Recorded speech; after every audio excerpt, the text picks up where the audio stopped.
আবা আপনার নামটা জানো কি? ভুলে গেছি। ওয়াজাতের বাইসার কথা শুনে যাও। ওয়াজাতের বাইসার জন্ম দিছি আমি, আর আমার কথা বলে ওয়াজাতের মনে নেই।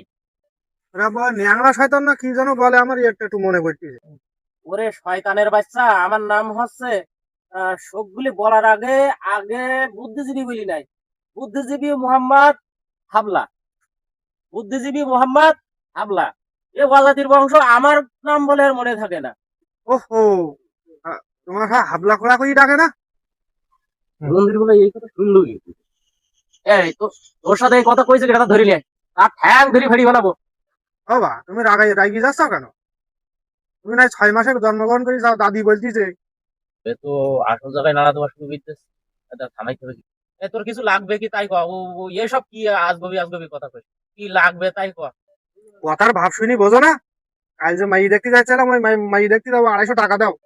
ও, ওই যে মেয়ের বাপের নাম্বার দিলে ওই মেয়ের সাথে দেখা করতে যাবে? তা আমি তো একটা কাজ করে ফেলাইছি।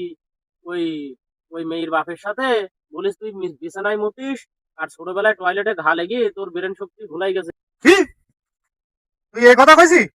দাঁড়া, তুই যে আমার সম্মান নষ্ট করেছি, আমি যাই মসজিদে যাই কব, মরে যাই কব তুই 6 মাস হইলি। দাঁড়া, আমি মসজিদে যাই মাইকি মাইকি করছি।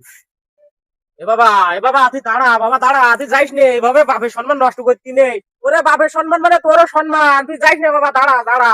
আমার এবার তুই কি করি মরে যাবো, গ্রামে তো মানুষের সামনে মুখ দেখাতে পারবো না, কি যে হবে নি।